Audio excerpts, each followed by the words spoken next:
everyone, MiltyMan234 here, and welcome to another episode of Forgotten Media, where I dig up some stuff you may or may not have heard of. Now, some of you can tell I love The Nightmare Before Christmas, such a classic film and one of Tim Burton's memorable films, and my channel name is actually based off of one of the citizens of Halloween Town.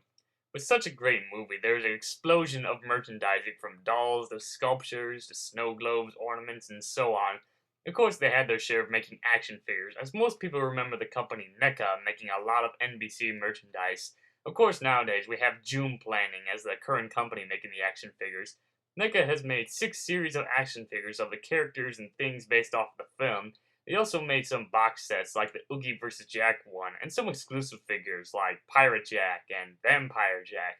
While NECA was still doing some of the merchandising on NBC, and had just finished Series 6 of their action figure line, they had plans for a Series 7, but it was cancelled because NECA didn't renew their license to make more. So today we'll be looking at a small lot of Nightmare Before Christmas action figures that were made by NECA but never released. First up is another Sally figure. This is actually the 3rd time they made one of these. The first one in the series had Sally with a few accessories, such as the black cat, deadly nightshade, and some small bottles she gives to Jack when he's still pondering about Christmas. In Series 3, they made a more sad-looking Sally that would come with her sewing machine and a picture of Jack in his Santa outfit.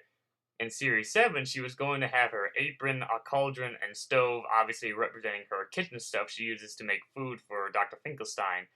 I'm sure they would have some other accessories added in, maybe like the Frog's Breath can, or Worm's Wart, since they already used Deadly Nightshade. Even though the figure was scrapped, surprisingly Joom Planning made their version of the concept, and I always wondered if they knew they were actually finishing a cancelled project. Next up is Oogie Boogie, which is actually his first time being part of the series, since he was only available in one of the box sets they made. This Oogie would come with his normal colors, which is his brownish color, not his green one, and it would have a feature where you can rip off his arm, revealing the bugs inside. It looks like he might have come with a few accessories like a present and the card in the background, but I'm not sure if they was going to have any more, but the figure is pretty big. Even though the figure wasn't made, its prototype can be seen on the back of Series 6 figures. And finally, we have a fancy double figure pack that would feature another Santa Jack, a Santa Sally, which is pretty interesting, various presents that are mostly from Christmas Town, and the giant snake. It's pretty interesting seeing Sally in a Santa outfit because they actually made a Santa Sally figure a while back as more of a fancy special edition figure, and I'm sure that's pretty rare. But that's a bit of a shame that this double figure pack wasn't made. It looked pretty cool. Since the NBC action figure series NECA made usually had 4 in each series, this one only has 3. So it still remains a mystery whether NECA had plans of making a 4th one in Series 7.